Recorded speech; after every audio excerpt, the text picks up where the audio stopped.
Teachers sure are protesting a lot these days, aren't they? State after state, it just seems as if public educators are getting fed up and walking out. But who am I kidding? I was like most Americans. I didn't care. Until I had kids. Before we get too deep, I should introduce myself. I'm Titus, and these are my children. They're the reason this movie even exists. Back then, my youngest daughter was having some difficulties in the class that was way too big for her. So naturally, I started looking for ways to help. So when a group of teachers from Tulsa asked me to help them make a promotional video, I took the opportunity to learn what was happening in America's schools by interviewing them, which led to me interviewing more teachers. And over the years, these conversations changed me in a profound way. I found that my state had implemented some fairly bad ideas across the board, which I believe make Oklahoma a cautionary tale for our nation. So I cut those interviews into what follows. Believe me when I say that the things we introduce here are the tip of the iceberg. It is my sincere hope that this film is the beginning of a journey for some of you, and that you follow up on the subjects we introduce with research and action. Peace, and thank you.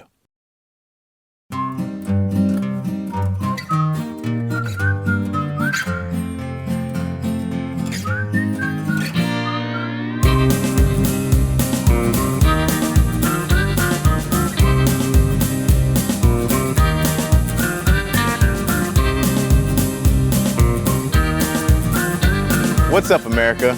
Welcome to the Heartland, 46th State of the Union, oil and gas country, buckle of the Bible Belt. I love it here, but recently, things have been getting pretty difficult for everyone, especially me. So, before we get into our main discussion, I gotta make some gas money. My name's Aaron Michael King, and this is Brokelahoma.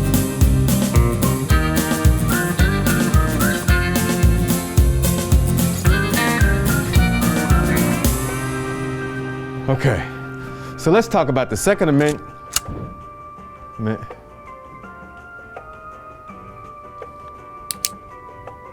Okay, just gonna put this down.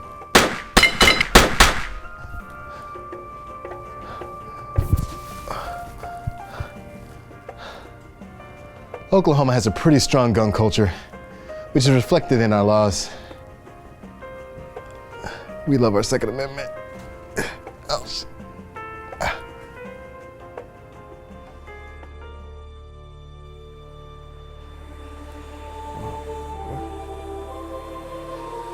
Whoa, is this heaven? Oh, great, I made it. Oh, I can even see my church from here. Hey, church.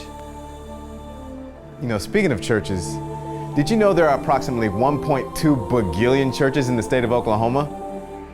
Those are backed by true thoughts. No, but seriously, there's a lot of religion in Oklahoma, and that's neither good nor bad. I'm just saying that's something to take into account when you think about the politics of a particular region. But I don't care about any of that. I'm living it up in heaven. Oh gosh. Oh! What is that?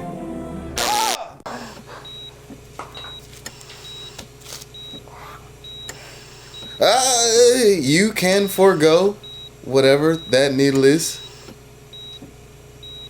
This ER visit's gonna be expensive enough as it is. Oklahoma has its own problems when it comes to health. We consistently rank in the bottom 5 states when it comes to life expectancy. I think it's because of 2 liters. But, you know, it's neither here nor there.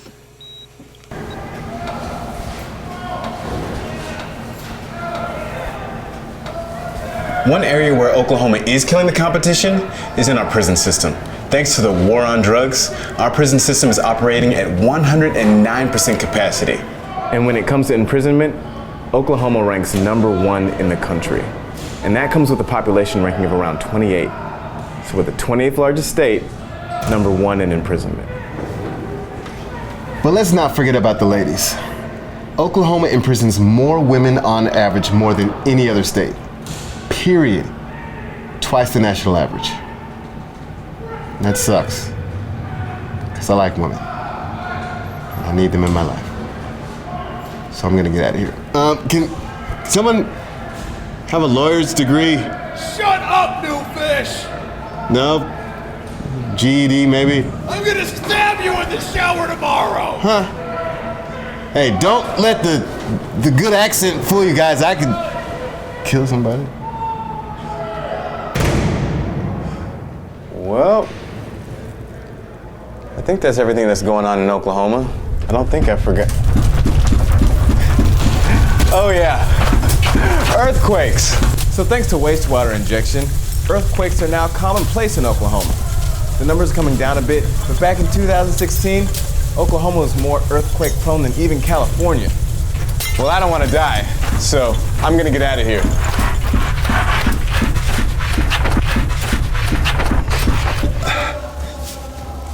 Now,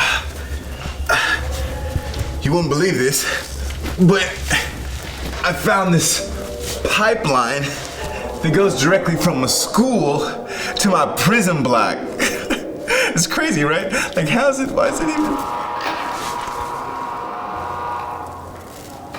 Anyhow, what's probably most broke about Brokelahoma is our public education system. In the last decade, Oklahoma shot up to #1 in cuts to public education funding. In the race to the bottom, Oklahoma comes out on top.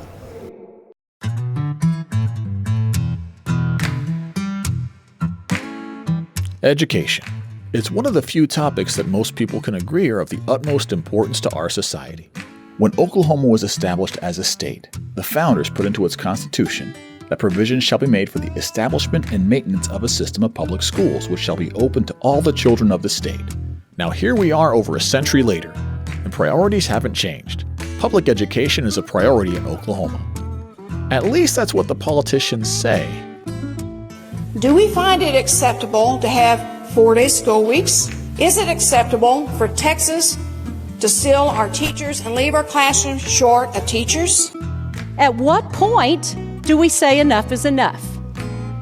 At what point is 40 kids in a classroom too many? How is this possibly the best we can do for teachers who deserve $15,000 more? When teachers spend more time with your children than you do each day, each one of us, whether you're Republican, Democrat, Independent, Libertarian, should want the most qualified, high-skilled person you could possibly have.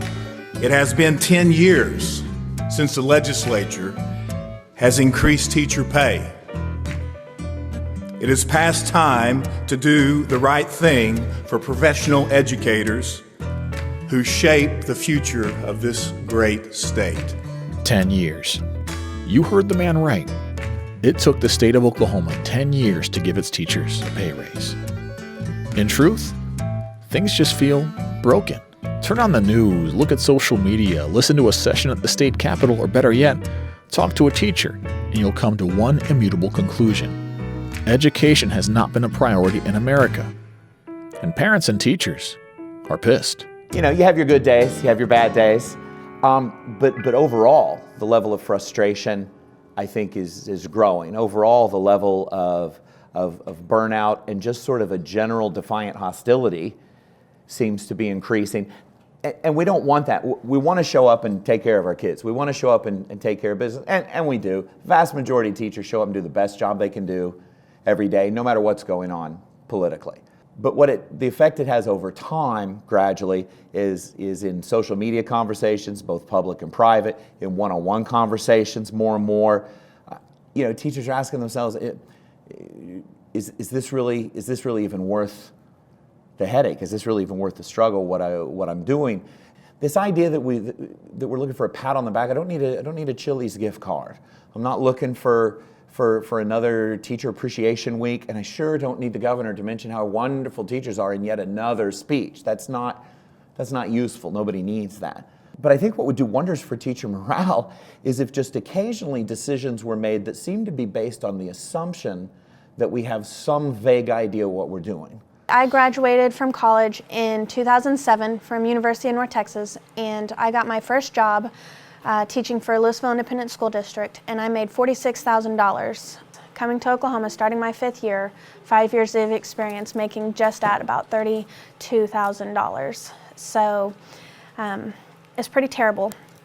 When we go back to Texas to visit my sister, Facebook will notify me, come work for this school district. We noticed that you're here in this area, and you can make $50,000 walking off the stage. And I looked at the salary schedule just out of curiosity one day while we were down there. Going into my 9th year, I'd be making almost $60,000. You're so crushed as a teacher with just the day-to-day things that get thrown at you, especially when you're under-resourced and you're creating all of your own curriculum and content, when you're having to serve as a social worker to all of your students as well, when there's no other assistants in your classroom and you're just spending all of this time just focused there because you're in that triage mode. You can't affect that larger system level change. You're just constantly struggling. And that's what made me leave the classroom. It was just crushing. Year after year, I would see the school improve and grow, and I would see students on the pathway to success, and then all it would take would be a policy change from the district level, the state level, pieces like that, and things would just be swept away. Yeah, it's very sad because there's no continuity. I mean, I was in a meeting the other day with a teacher who said a 4th grade class at her school has had 5 different teachers this year. 5 different teachers. And at that age, you can't have 5 different teachers, okay?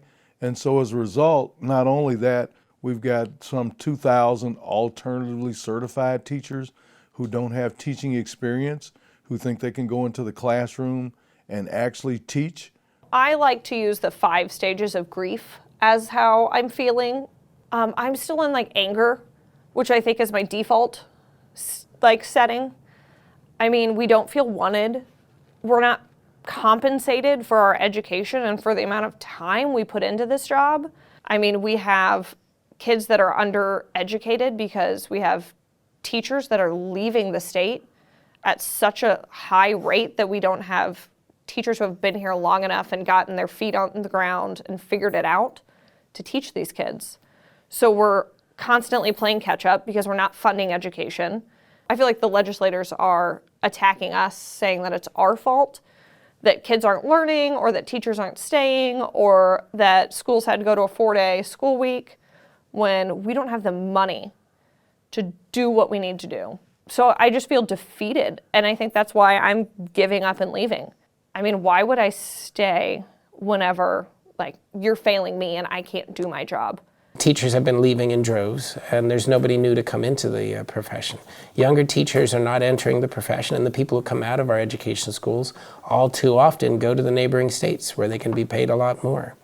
And a lot of veteran teachers who could serve another 10 or 15 years are exiting the profession early because they have to take care of their families.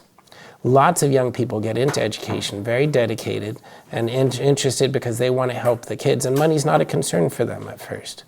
But then they have children of their own. And I've talked to teachers who are still living in their starter homes, 3 or 4 kids into their families. That's just hard to ask people to continue to do. 21 years ago, in a normal neighborhood school, I had my science, math, English, geography. I had all those books in my locker to take to class, and art, and music, and drama, and my pick of 2 or 3 other things. And I had all of those books for me personally in my bedroom. Now, my children, who are at one of the elite Tulsa public schools, where they have a lottery. So this is not even the neighborhood school. So imagine what the neighborhood schools are feeling. They don't even have a textbook for each child in the class. You know, when I started in 2003, 2004, it was easy to get what I needed. I didn't have to beg to take my kids on a field trip. If my kids needed new basketball uniforms, I didn't have to beg to get my kids new basketball uniforms. If I needed colored paper for a project, I didn't have to go on donors' shoes and beg. I could go to the office and they would open up the supply cabinet for me and I could get what I needed. It doesn't work that way now. Now principal secretaries, they act like they're sentinels, and they have to protect dwindling resources. That, you know, it should not be that way. If I have a lesson or a field trip that I would like to take, or uniforms I need to buy, why should I have to beg? Now my job is fundraiser as well. We've been taught that education is supposed to be the great equified or it's just supposed to bring equality to our society. But that's the furthest thing from the case, because if you look at how our schools are funded, it's based on where you live. It's based on, a lot of it is based on property taxes. So if you live in an area where the property is worth something and valuable, your education will have more funding behind it. You know, in the state of Oklahoma,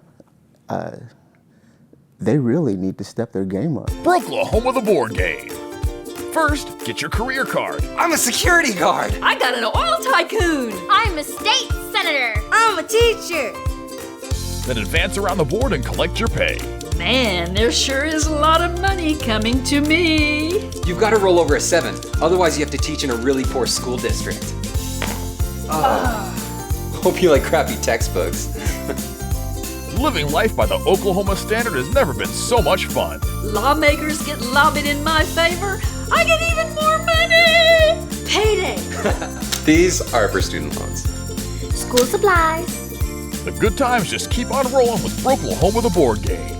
I just had another park named after me. You've been diagnosed with a chronic exhaustion, and I have to choose between eating or medical bills. You've just been laid off and failed to stop the latest school shooting. Forget this, I'm done. I'm moving to Texas. Brokelahoma the board game.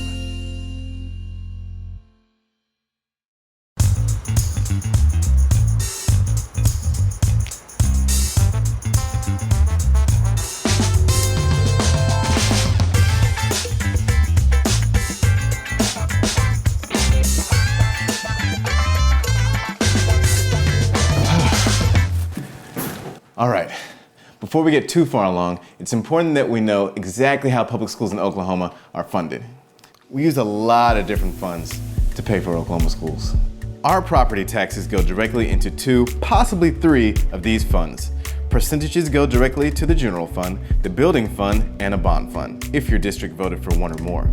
In addition, there are many other funds like the activity fund and the child nutrition fund that can contribute various amounts.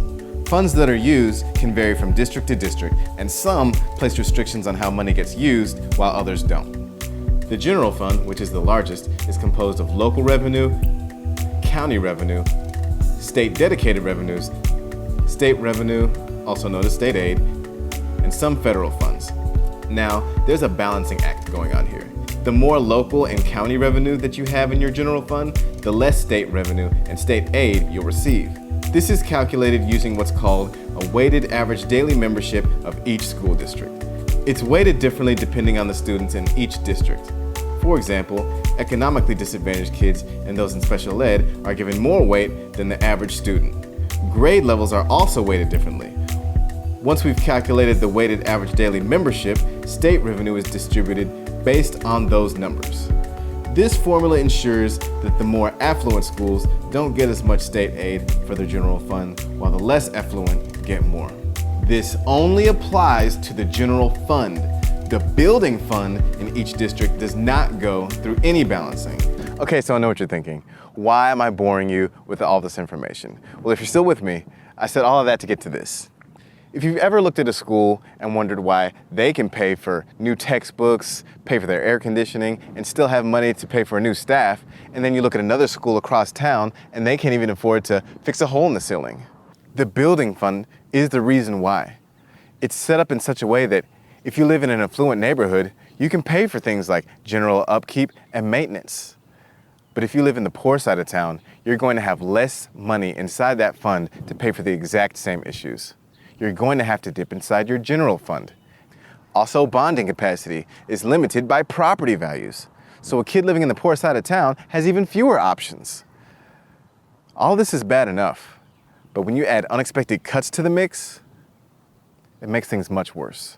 Oklahoma started cutting the funding that we provide for public education back in 2009, 2010. And what that has added up to is we've now cut on a per pupil basis more state aid funding for public schools than any other state in the nation. It's 26.9% cuts between 2009 and 2017. Oklahoma actually fared relatively well as far as our economy goes during the Great Recession.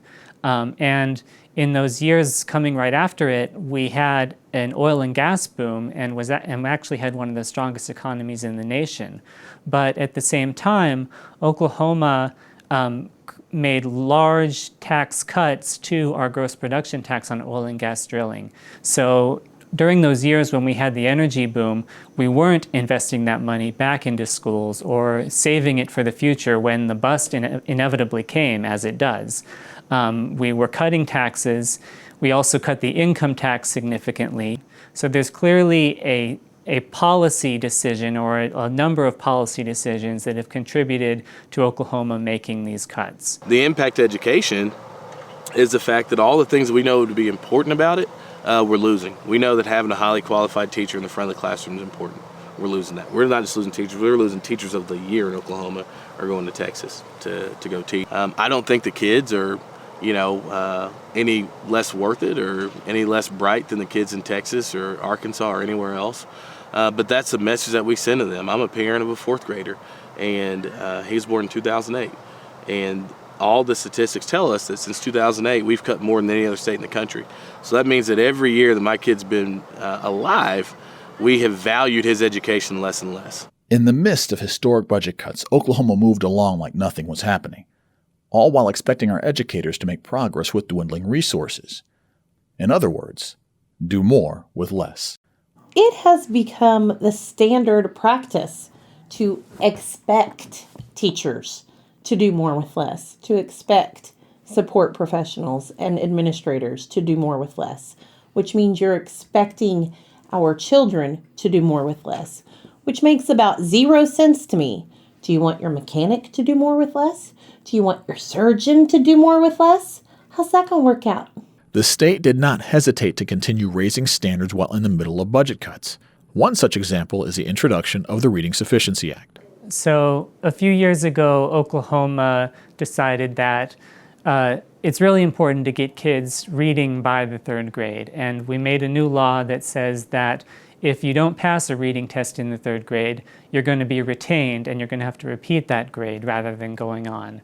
Now, pretty soon after that, as we were implementing this strict mandate, we were cutting funding to programs to help kids learn to read by the 3rd grade. So we were really making this new strict requirement on the one hand and taking away the resources on the other simultaneously that would have helped Oklahoma kids meet that requirement. The whole premise of the Reading Sufficiency Act is based on a study that says that if you're not on grade level by the time you end 3rd grade, that your chances of graduating from high school substantially decrease. The people that are making the laws, having no actual education training, took that as then if they're not reading on grade level in 3rd grade, they should automatically be held back, rather than getting the input from educators who understand the consequences for retention. What 8 and 9-year-olds should be worried about that? Our biggest thing is, can they problem solve to get through a problem? And they're worrying if they get to go on to the next grade. I hate it. Everything about it. You lose sleep over it. What the Reading Sufficiency Act should really provide for is intervention for those students. I think if I'm going into 3rd grade and I'm below level, that should start me on a different track where I'm going to have some additional interventions. Also, I've had kids who have come in on testing day and they've been up all night the night before for a variety of reasons. They chose to, something was going on at home, there was a big storm, and so is that one day really going to determine whether they should be able to go on? I have bad days at work all the time. That doesn't determine whether I get, one day doesn't typically determine whether you get fired. So I just think that there's a need for some checks and balances. I just don't know that that's the right one. I think 8 years old is a little early to declare a kid stupid. We don't expect them to be a certain height by 8 years old. We don't expect them to be able to cook at a certain level, or, there's a number of things that if they're worried about it, we'll say, sweetie, it just takes time. You just keep at it. You want to throw a bunch of tested kids for they can graduate high school? We can debate that. I don't really like the types of tests, but okay, that makes a certain amount of sense. 3rd grade? You want to start busting a kid's chops at 3rd grade? If it worked, even if it seemed cruel, then we could at least talk about it. Say, well, it's like throwing them in the pond to learn to swim. If it worked, then we could at least have a discussion. It doesn't work. Statistically, you start holding the kid back in elementary school, statistically that kid's chances of graduating and being on track do not improve, and sometimes they go down. I really think if you're going to retain a student, it should be in like the kindergarten level, where it won't be as obvious. Some students it really hurts socially. Academically it's needed, but sometimes socially it's not the best thing. And so if you retain the student in kindergarten, you can really, again, work on those skills that by the time they're in 3rd grade, they wouldn't necessarily need RSA. If you hold them back, it's just going to make them more self-conscious and more reluctant in a way to want to do it, because they know that they've been identified as not being smart enough and not being good enough to go on with their friends. I think a lot of education policy anymore is dictated by people who aren't educators, and a lot of it comes back to who can make money off of it. With RSA, there's only certain programs that are allowed to be alternatives to the state testing, and companies had to create them, and it was like a draw, and like there's only I think 12 programs in the state besides state testing, like education software and things that can be used, and they're making a lot of money off of it. Another way Oklahoma attempted to raise standards is with our annual A through F school grading system, where the Oklahoma State Department of Education gives each school in the state a letter grade. It was adopted into law in 2011 and designed to incentivize schools to strive for high levels of college and career readiness. Though it has been improved upon in recent years, it still retains that A through F letter grade. Many believe that this oversimplifies what's going on in a given school. If you're going to give us this A through F report card, I feel like we should also be grading our budgets and what we're getting for kids. Because if you want me to do A work on an F budget, that's not really fair. I can't do that. If I don't have enough books, or if I don't have enough computers, if I don't have enough paper, if I don't have enough staff, if my staff is brand new every year because the veterans are moving out of state or retiring, what can you expect? I call it the annual shaming, that once a year all the newspapers carry, here are the successful schools, here are the big loser schools. Why make a school look bad if that's where your kid has to go? I mean, why? Your kid's going to the F school.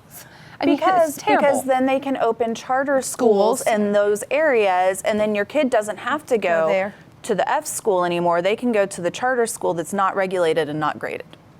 Charter schools. We'll get to that in a bit.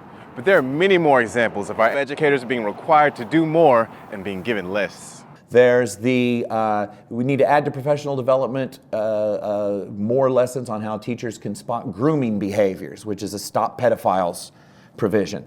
There's we need to privatize their retirement account so that the state doesn't have to actually make sure that it can afford their pensions is on there. There's the make them go 5 days a week. There's the make them do this, the make them do that. And then in the mix, this is my favorite, in the mix is the Teacher Recruitment and Self-Esteem Building Act that wants to better promote what a meaningful profession education is and help recruit people into it across the state so that we can then treat them all like pedophiles and welfare queens. How about, if you want to promote it as a profession with status and prestige, you treat it like a profession that has prestige? If you're outside of Oklahoma and some of these guidelines are sounding familiar to you, don't be surprised. A lot of them come from a law factory known as ALEC. An interesting thing about the ALEC bills is that they are basically cookie cutter bills.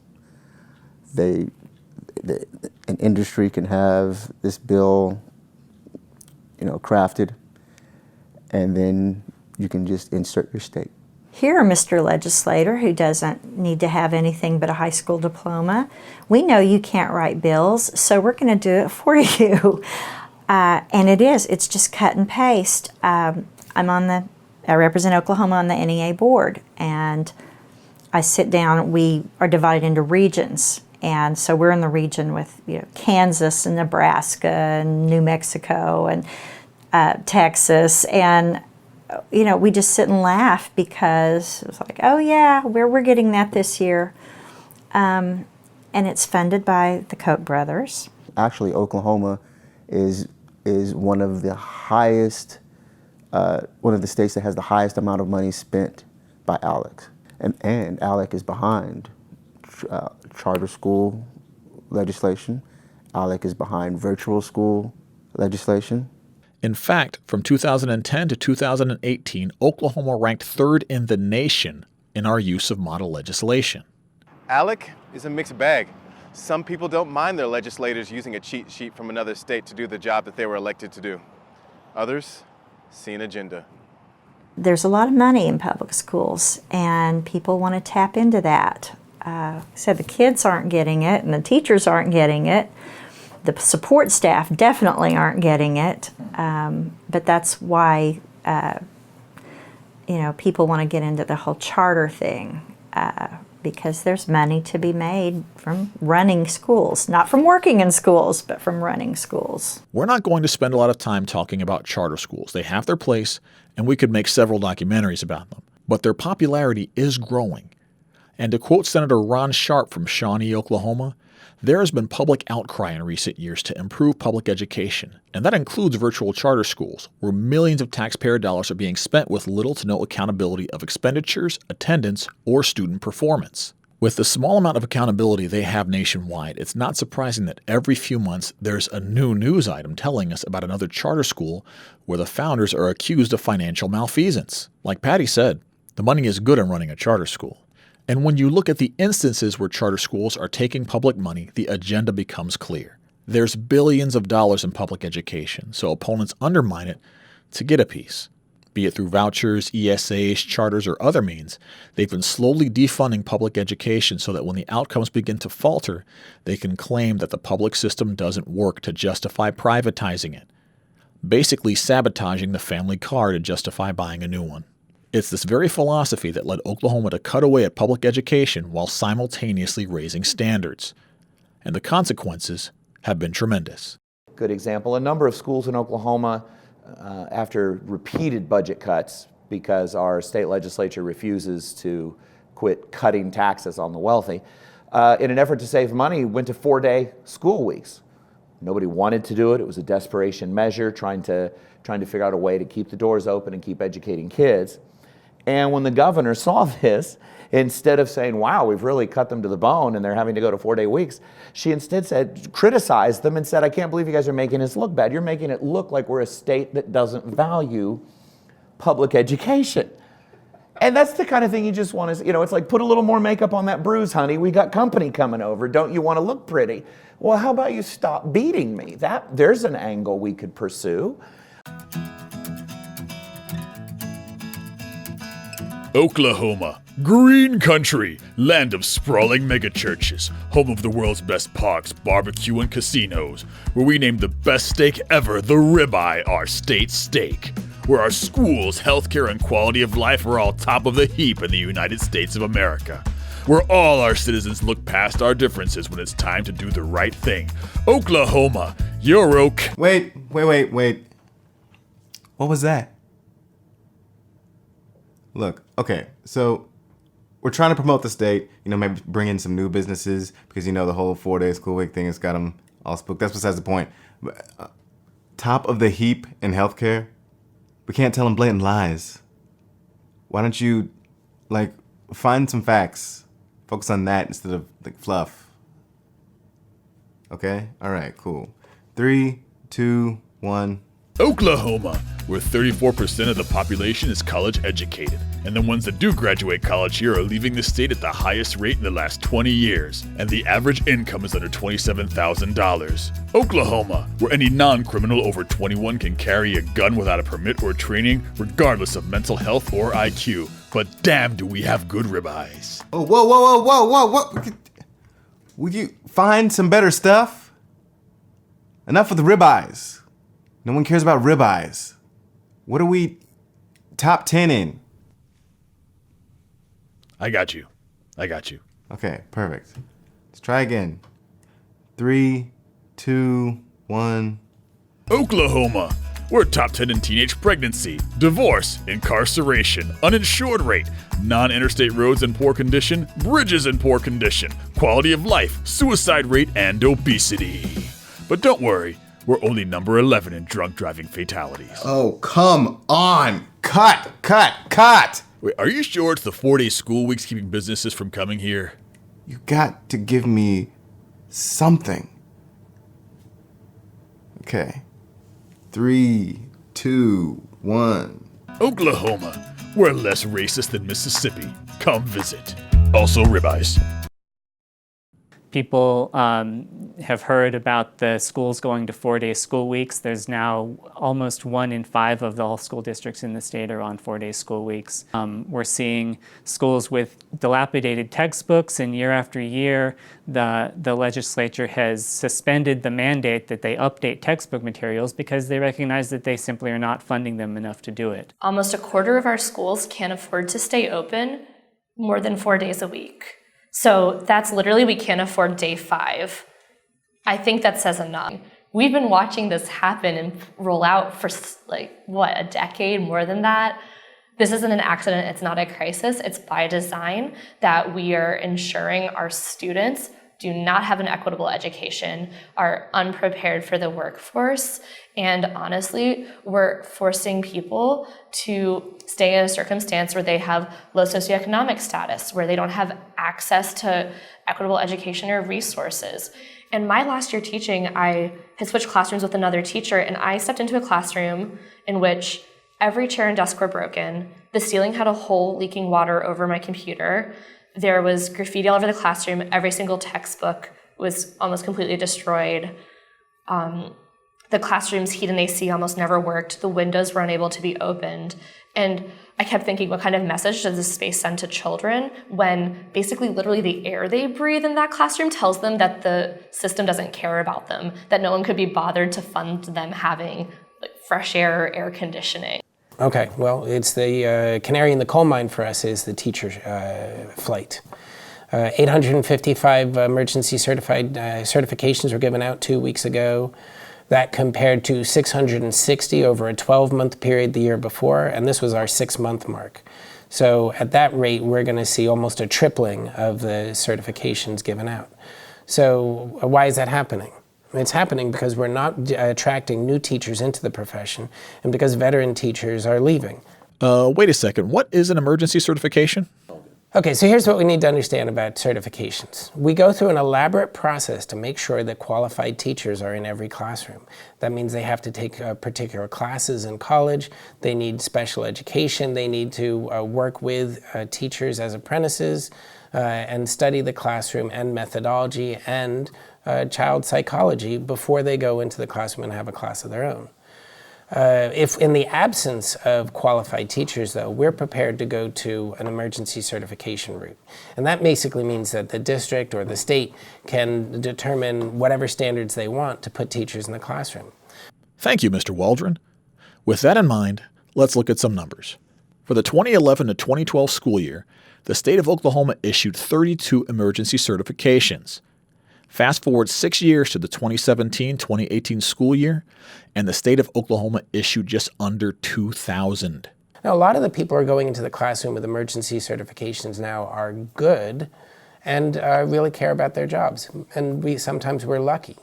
But education shouldn't depend on luck. It should depend on credentials. It should depend on putting quality teachers in the classroom. And that means we should have rigorous certification measures. And then we should stick to them. Of course, that only works if we can attract good people to the profession. But the stats show that we're not attracting teachers. As of early 2019, emergency certifications are still going up. And a report issued by the state shows that approximately 30,000 Oklahoma teachers have left the profession in just the past 6 years. So, we've already talked about some of the problems facing public education, but I think it's time that we start thinking about where we can find some of those solutions. And I think we're both thinking about the same thing. Social media comments. So I've got, oh, that's not good. Away from that. Oh, no. Okay, here's a good one. There's a lot to say about school choice. It's a great buzzword, but the numbers just don't support it being a valid method of improving public education. When using public dollars, so-called school choice undermines public education. Let me explain. School choice refers to educational savings accounts, vouchers, and scholarship tax credit programs. The idea is to take the tax dollars that would normally be allocated for that student at his or her particular public school and make that money to follow that student to another school of their choosing, be it private, charter, virtual, whatever. Sounds great. Except that the public school in that area has fixed costs, which do not change regardless of how many students leave. Payroll, utilities, and other costs don't go down. Encouraging parents to abandon their local public school just ruins the quality for everyone left behind. The whole idea of school choice goes all over me. We already have a choice. You have a choice. Every parent has a choice, and I agree with it. Short of hurting your children, doing something detrimental to them, you as the parent are in control, as it should be. And as that parent, I have the right to send my kid to the public school, to send my kid to a private school, to homeschool. It's my choice as the parent. It's my prerogative, and it should be. There are lots of arguments. Our public schools aren't working for everyone. People need choice. I understand where that's coming from. But we've been starving our educational system for years. And now we're starting to hear people say, well, it's time to man the lifeboats. Let's take all that public money and put it in the hands of private schools. No, it's time to save the ship. We've got to make sure that there are good quality public schools for every child in this state. And that means investment. Every dollar you put into education brings back $9 to the community in the long run. And we've been paying a price for a long time for not doing that. It's time we remembered what our parents and grandparents remembered, that public schools are a collective community responsibility. We should be investing in them, not looking for exits. Private schools and charter schools do not have to accept everyone. And it becomes institutionalized segregation in more ways than one, because they get to say no to special ed children. They get to turn around people who have behavioral issues. They get to turn away kids who might just not perform for their school. And then don't get me started on the religious argument, because my religious argument is public schools, like Jesus, we take everyone. Okay, so here's a good one. Consolidating districts. So in Oklahoma and other states, whenever we talk about bringing more money into public education, this is one of the first distractions or topics that comes up. Around World War I, Oklahoma had just under 5,900 school districts. Over the years, this has slowly consolidated itself to under 540. Now that still sounds high, but when you consider that Oklahoma is packed with rural school districts, transportation and shared staff can be problematic. If you've ever been out in far western Oklahoma or the Panhandle, little bitty places, and they are not close together. So, okay, we want to consolidate all the school districts in, let's say Beaver County. The kids are going to be up at 3 or 4 in the morning. They're going to be on a bus. They're going to spend half their day on the bus. They're going to be out of their community. If you know anything about small town America, the school is the heart of the community. It's the little football team, even if it's just a little what do they call it, 8-man, doesn't even have a letter designation. That is the focal point of the community, and it's just ironic that people who talk about consolidating school districts also love to say local control, because they're diametrically opposed. You take away, we'll call it Pleasant Grove, take away Pleasant Grove's school and send the kids, off, 50 miles away. What does that do to a community? It's the Walmartization of, it's what killed all the mom and pop businesses in small towns. It's what killed small towns. And I mean, you get out of Tulsa and Oklahoma City and Oklahoma, you're in a small town. So I think it sounds easy. Like I said, it makes a good sound bite, like local control. Okay, what does that really mean? But it's not well thought out. Yeah, there are probably too many administrators within a district, but I don't know how you can serve a large rural state without having many districts. When it comes down to consolidation, this is something that, I feel that maybe there is a need to consolidate, right? But for me, it's not about the money we spend. It's about the quality of education for kids. So if consolidation means that kids get a better education, that's fine. If consolidation is just about saving money, I don't care about saving money right now. I care about making sure that every kid in Oklahoma gets the kind of start they need and has the kind of education that they need. And if that means the districts that we need to streamline things so quality goes up, thumbs up. But if all we're talking about is, an accounting deal, well, you know what? You know what the cheapest way to do? It's been nothing, right? So we're gonna roll back because there's always gonna be something else. Oh, we consolidated schools. Oh, but they're inefficient. And that's the reason why they're too inefficient now. We spend too much on gas for buses because they're going all over the place. So that's the reason we have a problem. So for me, consolidation only makes sense if you're consolidating to improve education. If you're doing it for any other reason, it's the dumbest thing in the world to even think about. So here's a classic, superintendent pay. So lots of superintendents, they make a pretty good salary. So it would seem that consolidating their position would be the way to go. Until you realize that in the small rural school districts, many of these superintendents hold multiple jobs within said school district, all on top of running that district.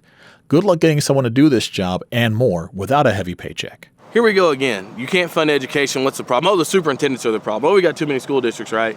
And like I said, it is an inside job.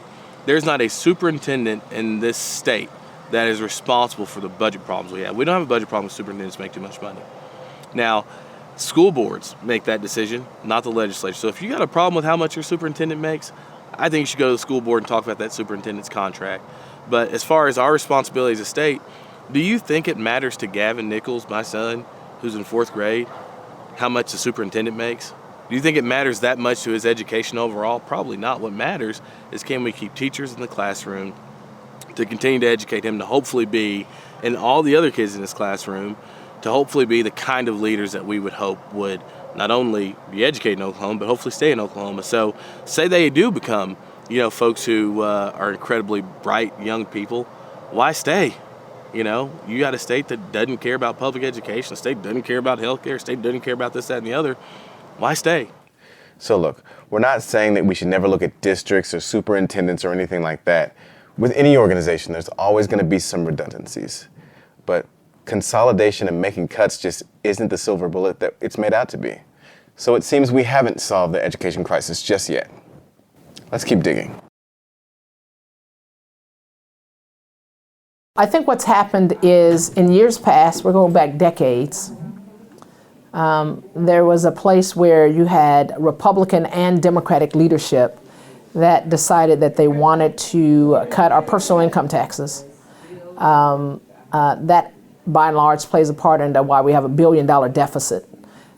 You could track that in terms of going from some 7% at the top rate all the way down to 5%. So we got to a place in Oklahoma where we didn't have any money, and we were still telling all of Oklahoma, and you don't have to put as much into the big pot here, right? That revenue that we could have had, we don't have, and so our core services have been cut by almost 35 to 40%.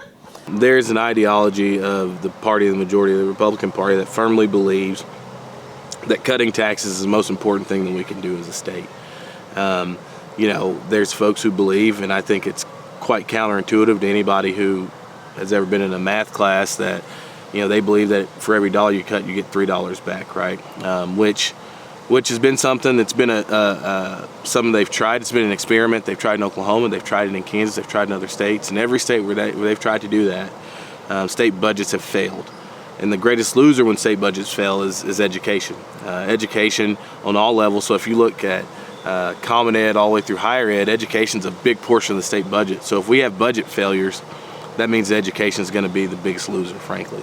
I mean, this is something that has been a movement that is decades in the making. It didn't come out of nowhere. It didn't show up suddenly. For a long time, people have been arguing that if we cut taxes, then that's going to create so much economic boom that it's going to pay for itself.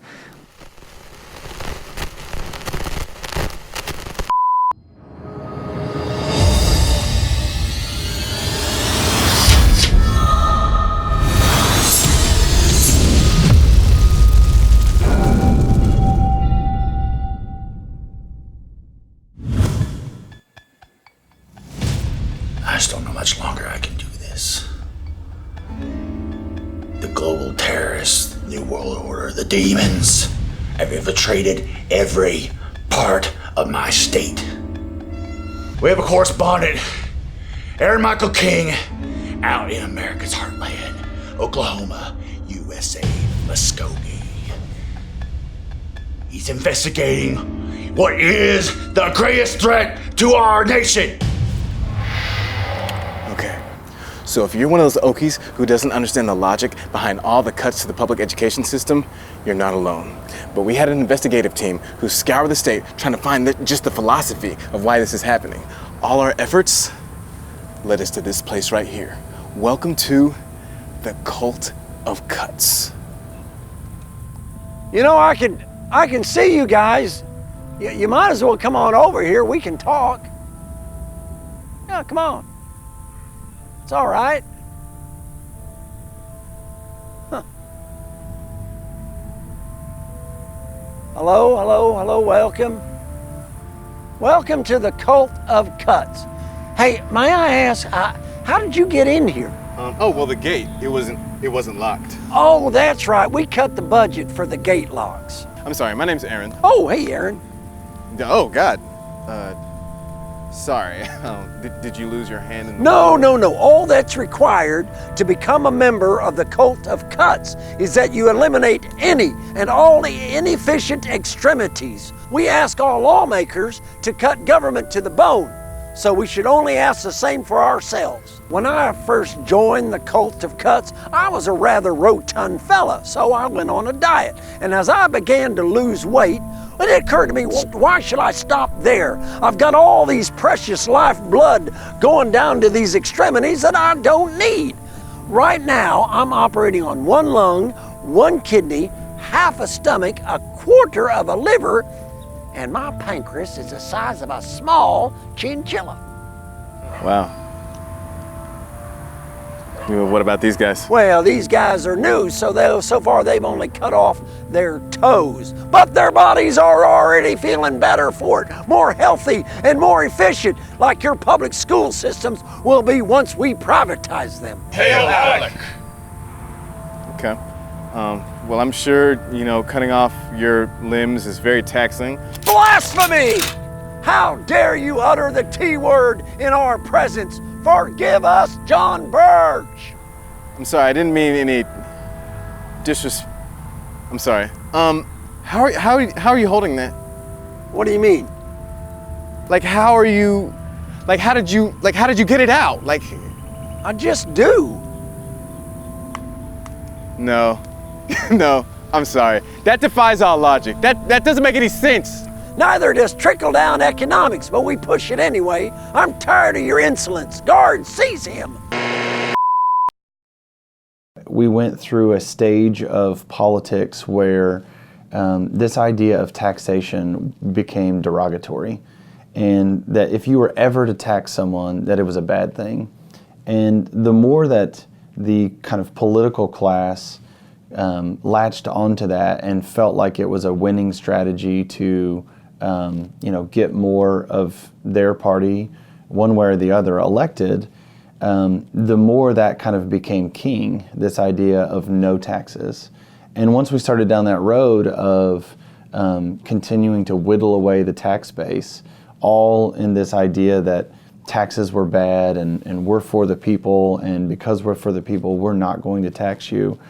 Slowly but surely, we just kept whittling away the resources that we were putting into these core services of government. And at first, certainly there was wasteful spending in there, and we were able to find some of that, and they were able to beat those drums louder of, well, it's all wasteful spending, and of course we spend too much. And then, you know, but at what point have you, you know, do you get to that bottom where you can't cut anymore? And I think we hit that a decade ago. We have an economy that's gone up and down based on the oil and gas industry and some other trends, but our taxes have really not been either the key to boosting us going forward or frankly, the determiner of what happens on those short-term trends. But what it does determine is what we're going to be doing over the long term. It determines what the kids who are in school now are going to have as far as skills and as far as ability to learn and as far as encouragement to go to college or to pursue their dreams. And so the real concern then is, what have our cuts done to really cripple the state economically, not next year or the year after, but 10, 20 years from now? At this point, you know, I don't know that it's any one thing that you could point to and say that's why education is poorly funded in Oklahoma.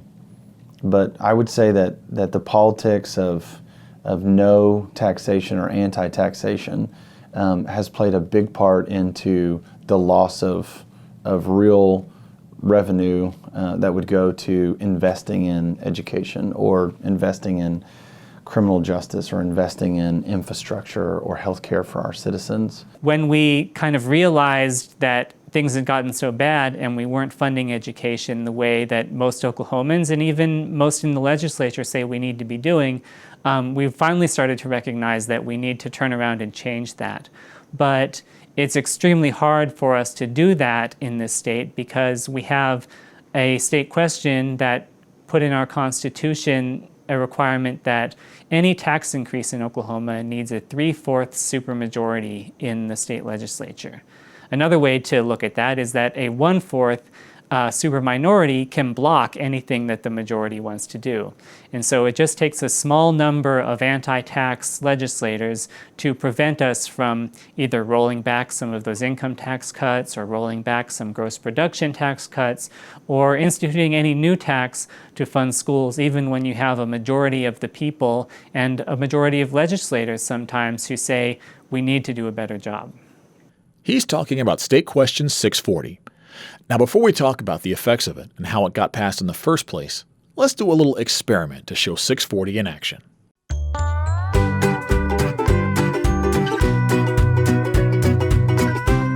So to illustrate how hard it is to get a 75% majority vote, we've brought together this panel. Okay, guys, so I brought you here today to see if we can agree on what shade of blue this is. That's it? That's it.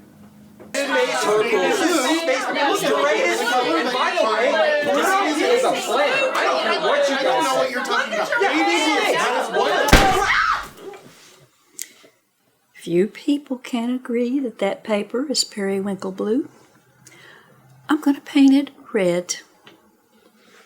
But what shade of red? See what I mean? State Question 640 has been a threshold that the Oklahoma legislature took many, many years to cross.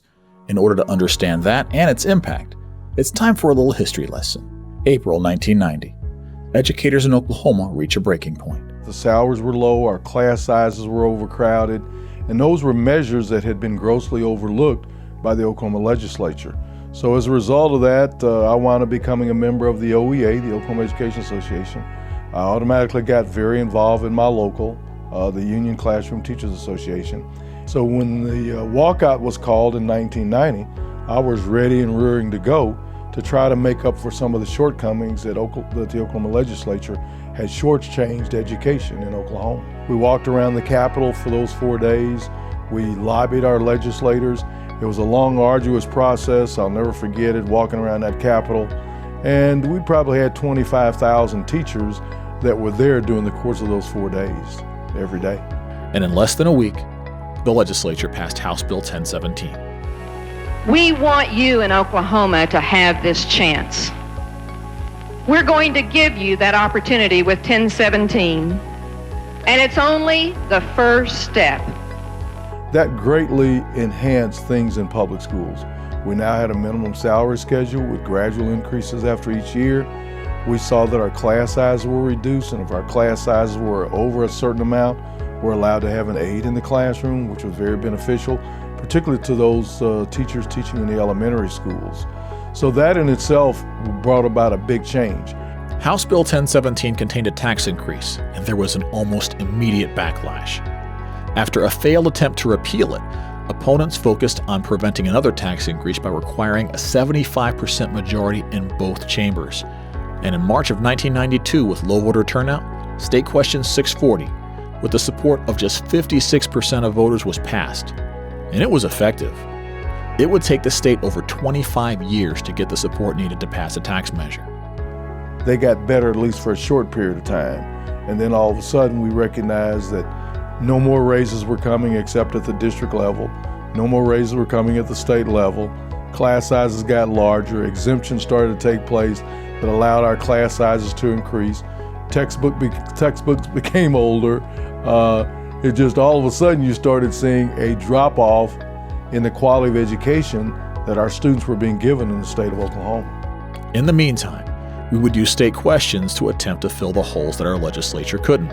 In 2004, Oklahoma passed 2 separate state questions to use lottery money to help fund public education. The governor boasted that it would bring up to $300 million a year, while other supporters claimed it would end up bringing in about $150. The most it has ever contributed up until this point was just under $72 million in 2008. Even though the state is not allowed to cut education funding and use lottery money to replace it, known as supplanting, the state did it and had to replace the money back in 2017. In 2016, there was State Question 779, where educators brought it to a question of the people for a sales tax increase to fund a teacher pay raise to help slow the rate of teacher flight. But the voters rejected it, and the teachers continued leaving. One of the final straws for me was November 8th on election night, when I saw the results coming in from the state question about increasing sales tax for teachers and education. And so I made this meme, and then I made it public so my teacher friends could share it, just thinking it would be like a joke between my small group of teachers. And then people started sharing it more and more and more, and it got like 700 shares, and people started commenting on it like, "Good riddance, get out of here, we don't need you anyway, you're just in it for the money, you get summers off," like that kind of thing. And so I don't think that they understand. We actually listen to that, If you're telling all of your kids, teachers to get out, we will, because no human should be subjected to this on a daily basis. No professional would put up with you saying, "Get out of here, nobody needs you, you're in it for the money anyway." Like, would you say that to your doctor? Like, I don't want you to treat me because you just make good money off of it. February 2018. A nonpartisan group of businesses, civic and community leaders all joined forces to help create the Step Up Oklahoma plan, which would have given teachers a pay raise of $5,000 a year. Busloads full of teachers lobbied lawmakers to pass this bill to again try to stop the flow of teachers out of our state. We're going to talk to our state reps. Of course, I encourage you to talk to others, but the vote today is on the House floor, so they're number one. Yes, several of them plan on voting no because they think it's not good enough. It's not good enough. We need a hospital stay. We do, but we can't afford it. So how about you give us a tourniquet so we don't bleed out? It's a start. So they need to vote yes. Even though a majority of House members voted in favor of it, the tally fell well short of the 3/4 majority needed for a tax hike in Oklahoma and was defeated. State Question 640 was more than effective. Couple that with economic difficulties and voter apathy, and the future started to look pretty grim. Class sizes were being larger. Textbooks tended to be hanging on by the flanges. You started to see those things, and you started to see kind of a disrespect of teachers I was always brought up that teachers were held in very high esteem. And it seemed like there was no more respect for us, at least coming from the Oklahoma legislature. We seemed to be second-class citizens. There was one gubernatorial candidate who called us slugs, okay? That we were glorified babysitters. So all of that negativism started to come upon public school teachers in Oklahoma. And as a result, I think a lot of people said, hey, look, the heck with this. I can go do something a lot easier perhaps, make a lot more money, and not be under the constant scrutinism of the Oklahoma legislature.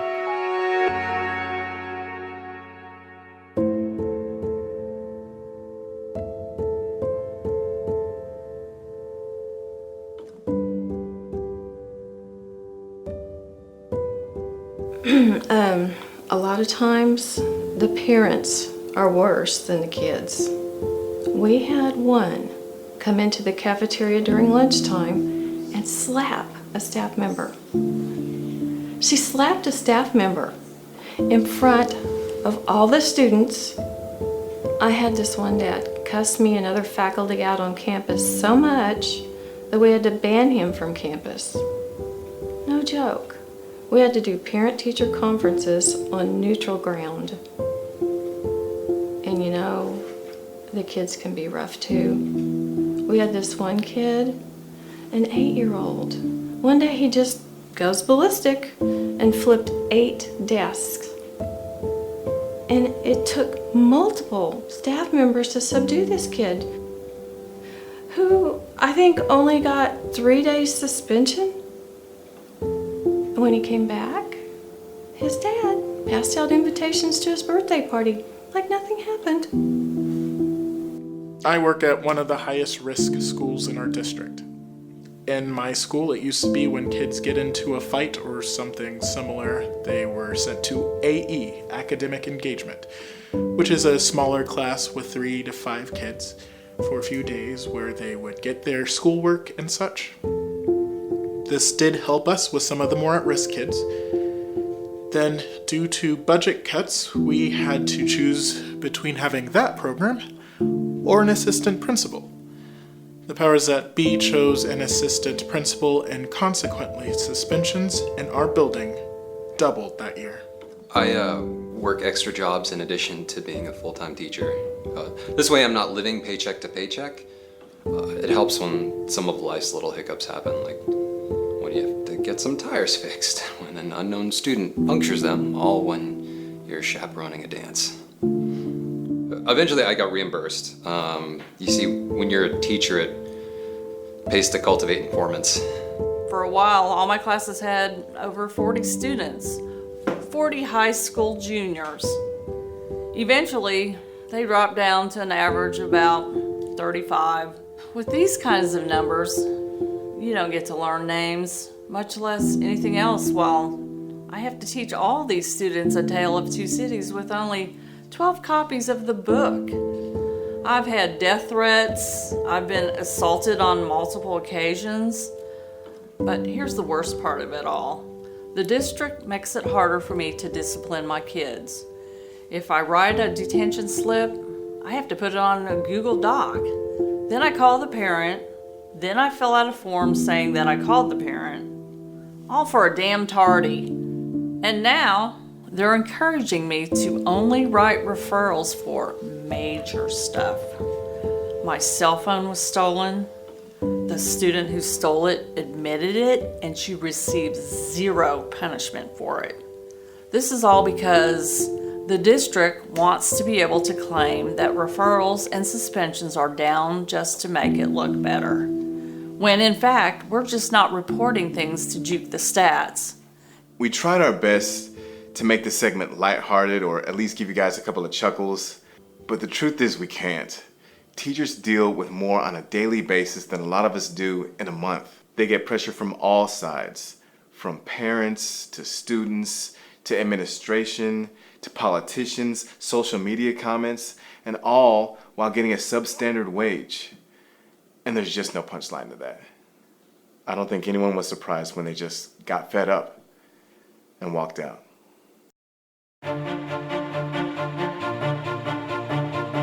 In the spring of 2018, In the wake of another failed pay raise measure, the state's largest teachers organization, the OEA, began executing a statewide walkout that they had been planning for over 2 years.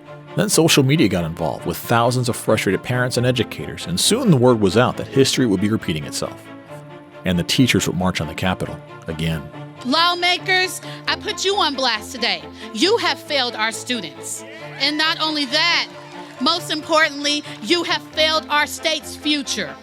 Our teachers deserve more. Our students deserve better.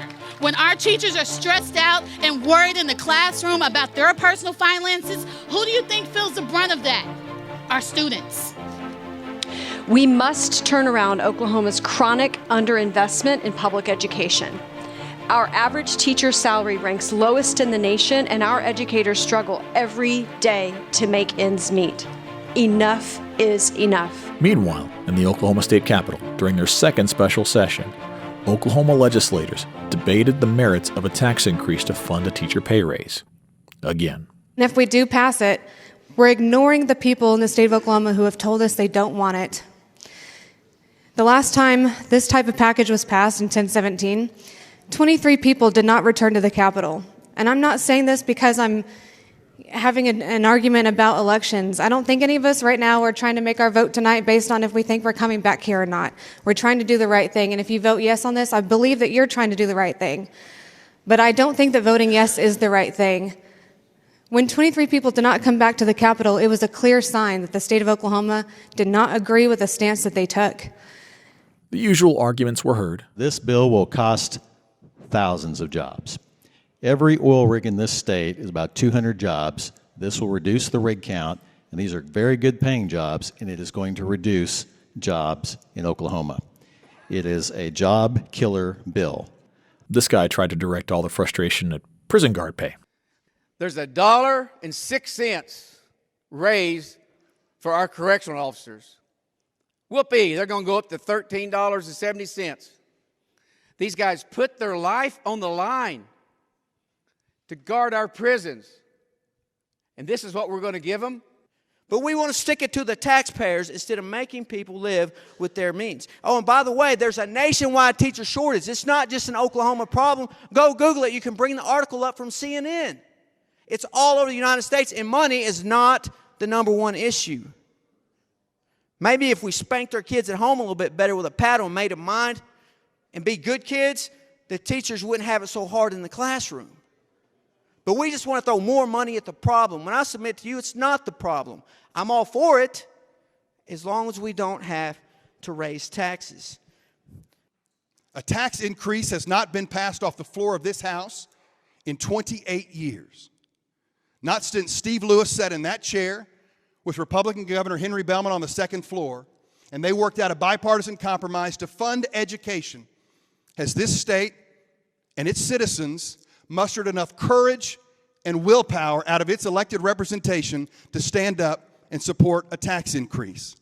But tonight we're close.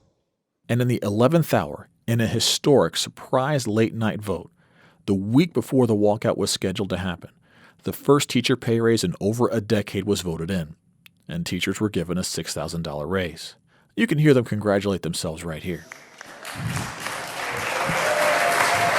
This raise put them even with inflation over the past decade. And even this had its detractors. But in the wake of all the previous cuts to education and everything teachers have been dealing with, it was a day late and a dollar short. This week we've been hearing about historic legislation. I'm happy our teachers may come out of this with a competitive wage. And I hear there's a lot of tinkering going on with what was passed, so that remains to be seen. But let's be clear and let's be honest with ourselves.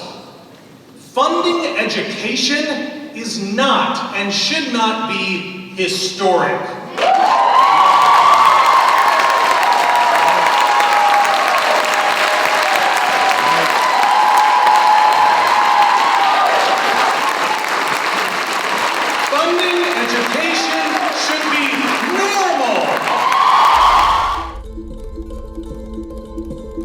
And the following Monday, schools were shut down, and educators from across the state flooded the Capitol.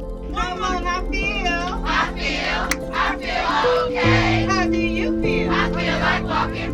future today. I said I feel okay. How do you feel? I feel like walking for the future today.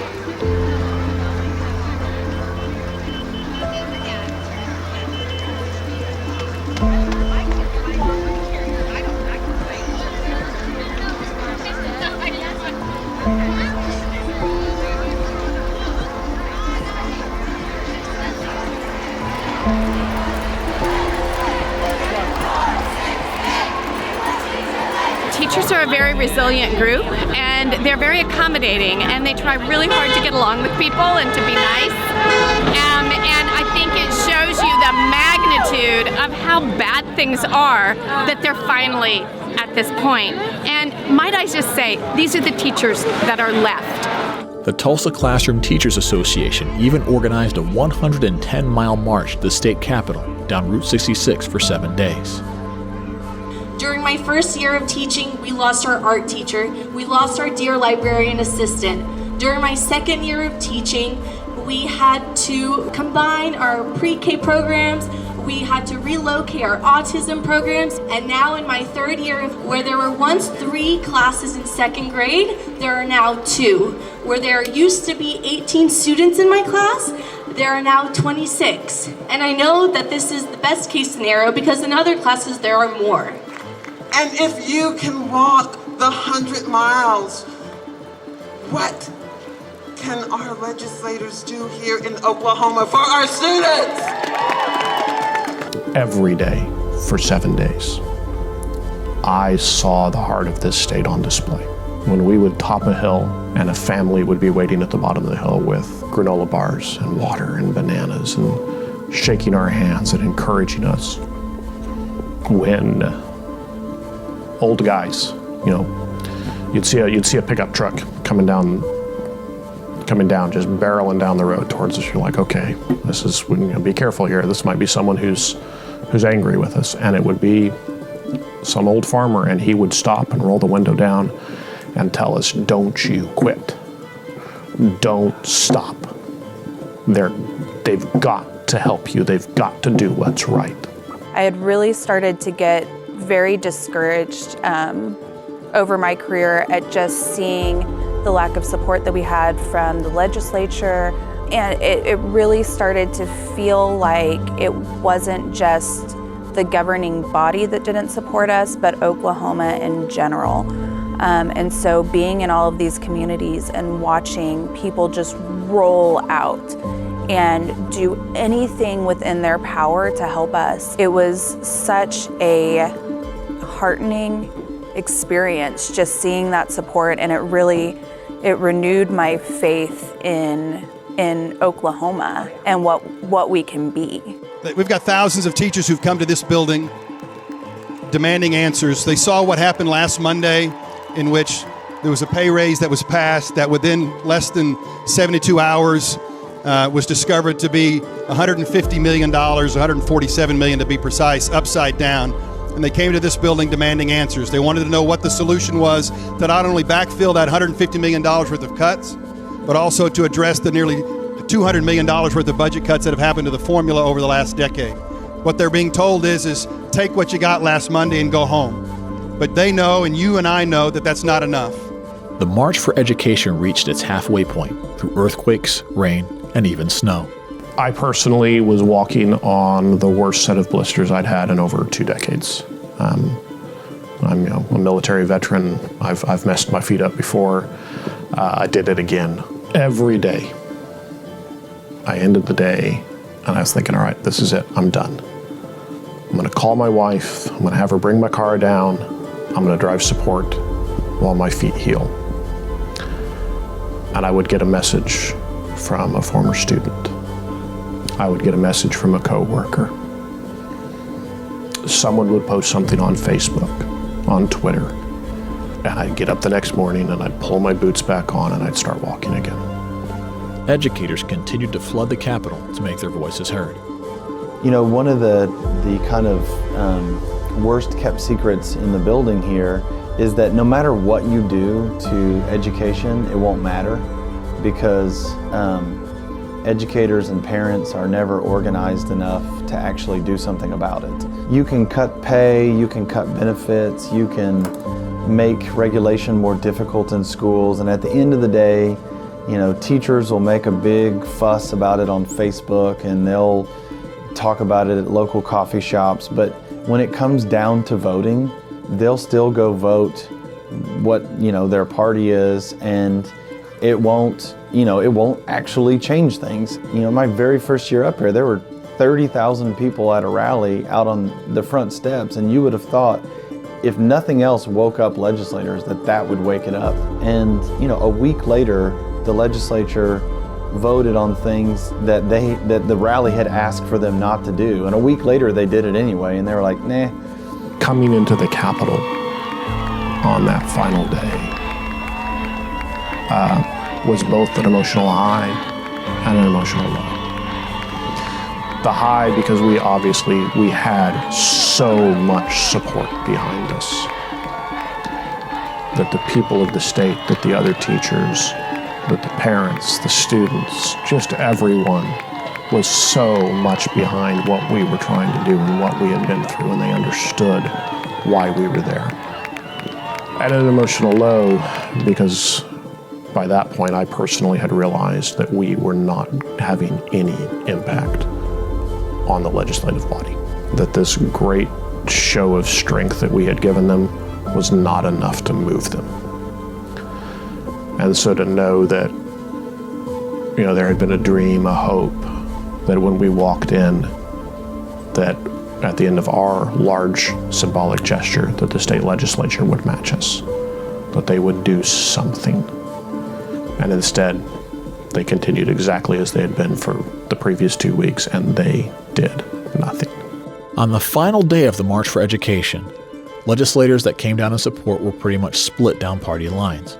And after all was said and done, after 9 days of flooding the Capitol, about $50 million was added into the school funding formula.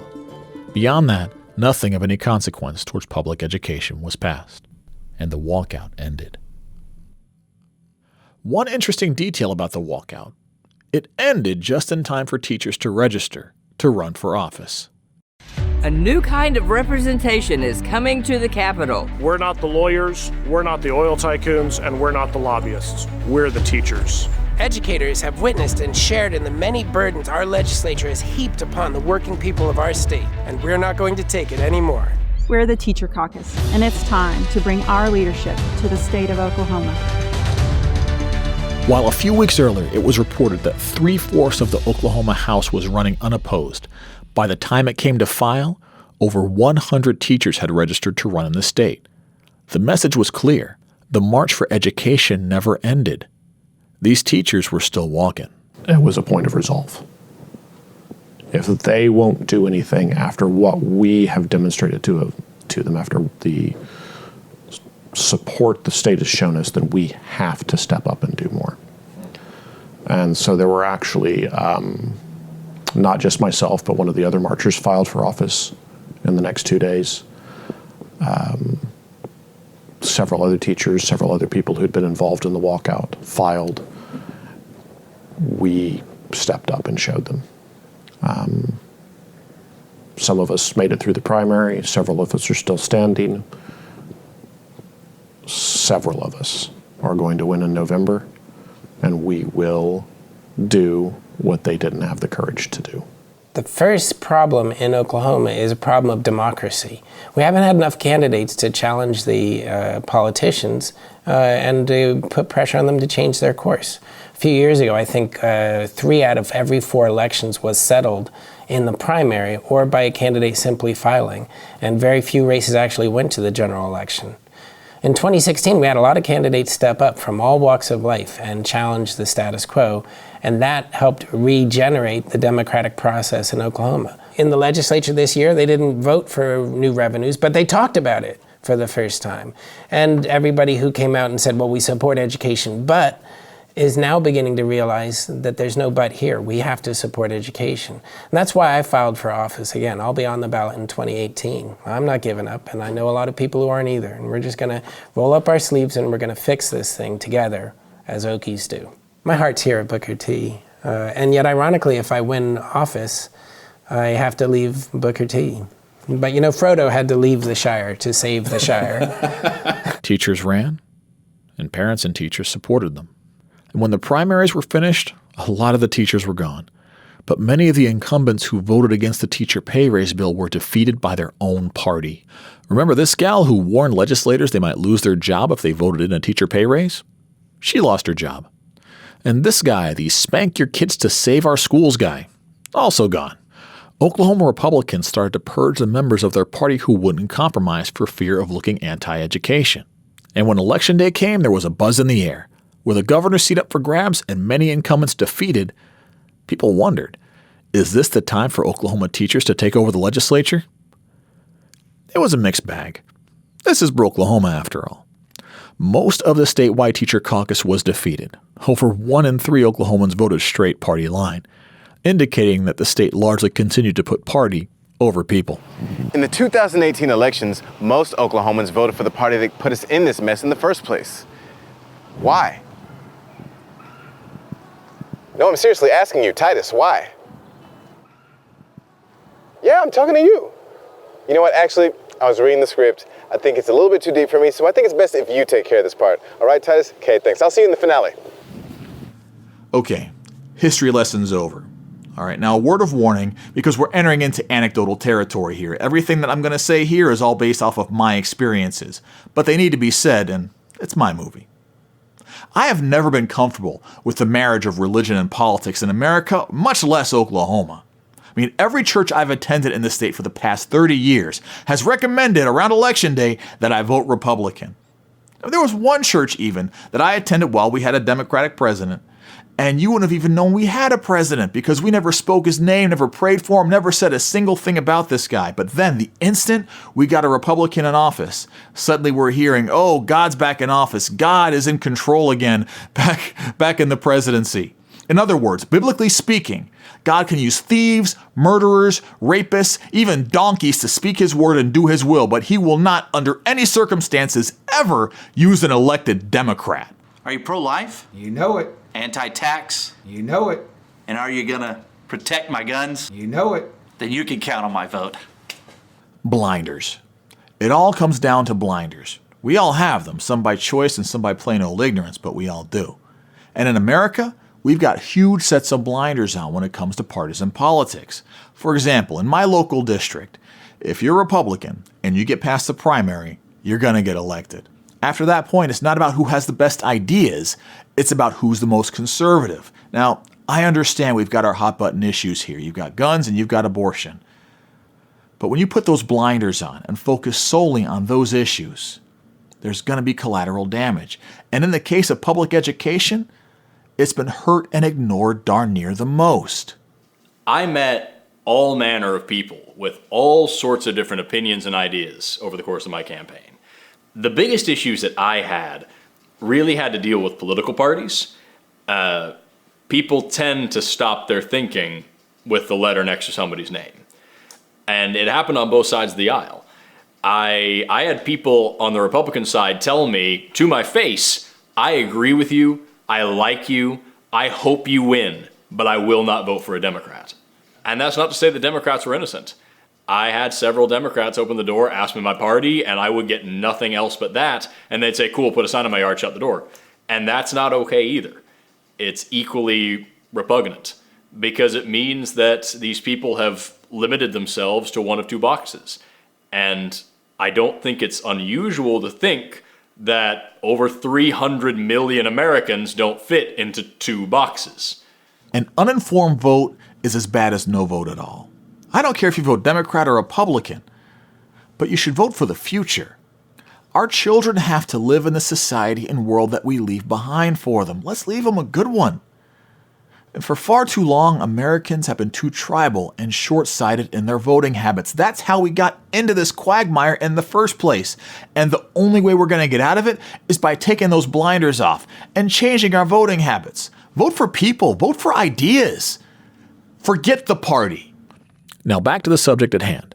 After an epic multi-year struggle, years of cuts, raised standards, teacher shaming, rhetoric, a horrible Secretary of Education, rolling teacher walkouts across the country, and a 110-mile march, Oklahoma elected 16 teachers in the 2018 midterms, bringing a total of 25 teachers to the legislature. Not a landslide, but a start.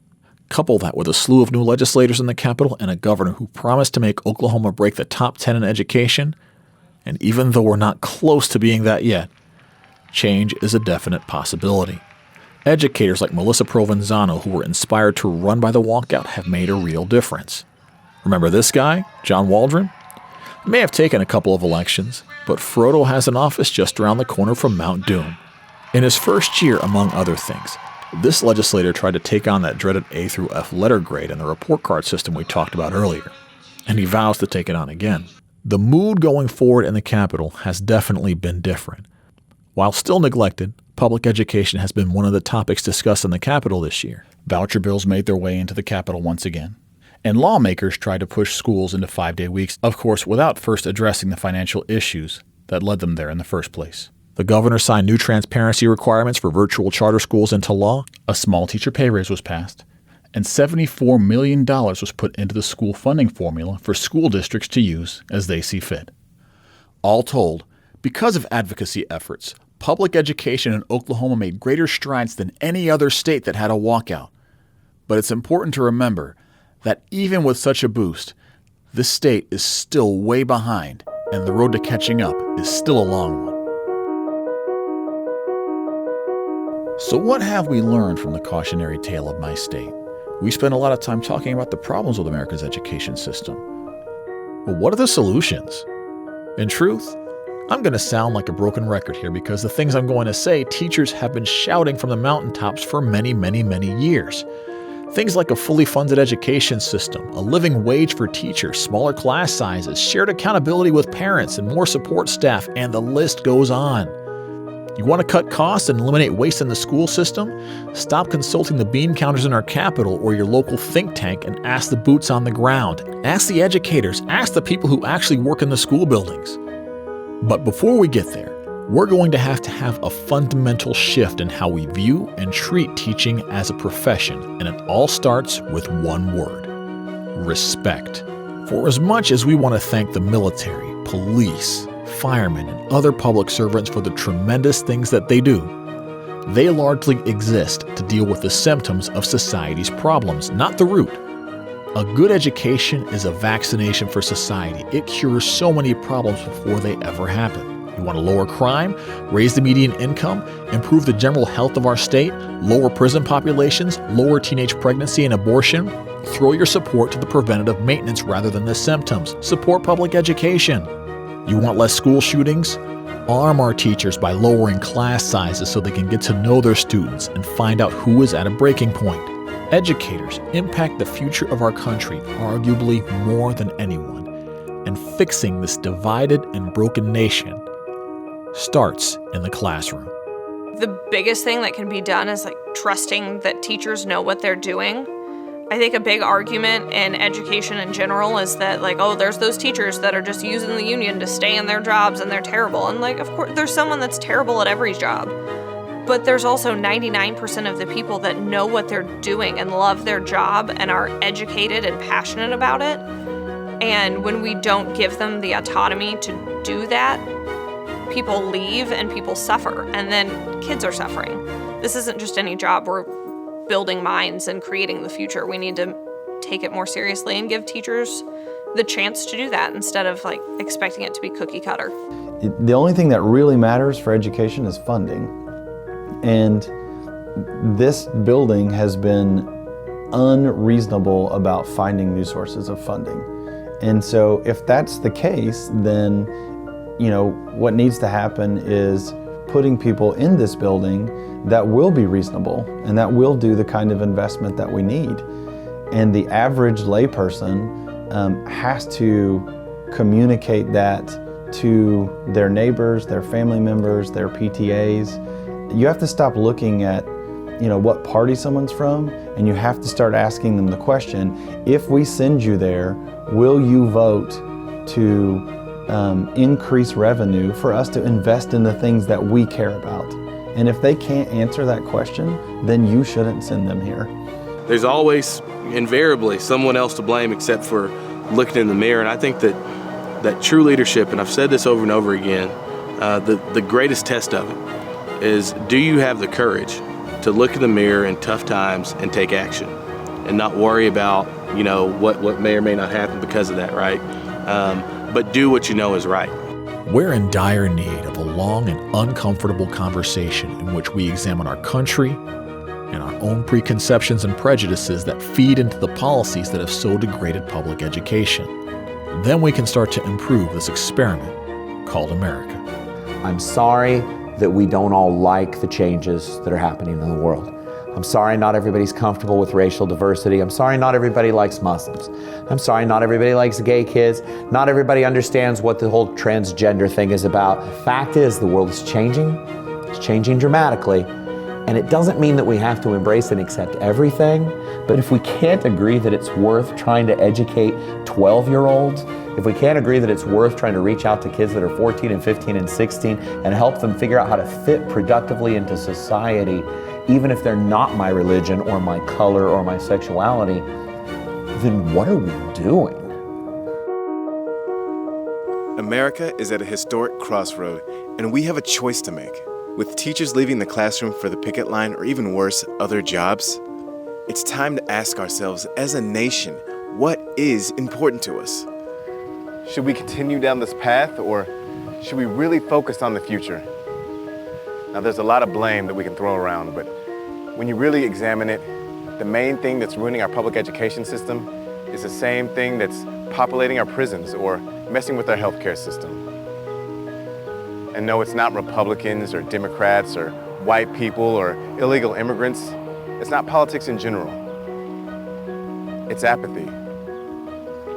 The disinterested citizen, not caring. To wake Oklahoma up, it took 4-day school weeks, horrible classroom conditions, hundreds of emergency certifications, and a bunch of pissed off teachers. So it's time to examine yourself. Can you name a state senator? Do you know what district you live in? Can you name one piece of legislation that was brought up in your state? If not, then look in the mirror. You're part of the reason we became Brokelahoma. And without you getting involved, we're not going to fix it.